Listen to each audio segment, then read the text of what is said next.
Bro, look, bro. That's the guy that does HVAC, bro. He's a fucking badass, bro. He's a fucking legend, bro. Look. Hey, ¿qué onda? Hey, daddy. I mean, sir, are you the one that does HVAC? Oh, if I do HVAC, ¿a poco sí se nota ¿Para tanto? qué le preguntas eso, güey? ¿No le ves la pinche cara de William Levy y los pinches brazotes que tiene este vato, güey? Parece Hulk, no mames, come güey. on, guys. Don't Come on, hype me up everyone. like that. Emilio. Don't hype me up like that. Hey, me, oh my God, bro. He's being an HVAC technician. No mames, bro. I love you. Oh my God, bro. He's a fucking legend, bro. Look. Let me get a bite, ¿Qué onda, guys? daddy. I do HVAC, ¿qué onda? Hey, daddy, HVAC technician. And how long have you been doing HVAC for? Oh, how long have I been doing HVAC for? Bro, he is I've been doing HVAC for, pues, ever since I was a little baby, ya, mi mamá, pues, se conocieron allá en el pinche calor.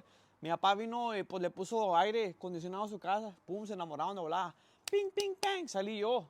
En el hospital salí yo, pum. A la verga. Todo el pinche aire acondicionado se apagó, güey. Estaba bien pinche caliente, güey. Parecía que andábamos en el pinche desierto. Y yo estoy caliente para ti. Salí yo, pinche bebé, me pusieron a jalar, pum, me subí los ductos. Súbete esta, güey, Like a baby, neta. así.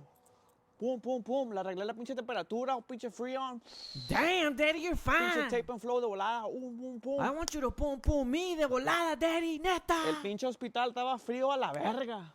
Se arregló todo el pinche pedo. Hey, daddy HVAC, my mom loves you. Cálmate, güey, cálmate. I'm gonna go to your mom's house, güey, and I'm gonna turn up the heat, vato. I want you to turn up the heat on my nalgas, güey, neta. Yeah, but ever since that day, pues, I was like, hey, I'm gonna be an HVAC, vato. This is what I do. HVAC is my life. You are my life, daddy. Si está frío, pues, lo caliento la vieja. Caliéntame, amigo.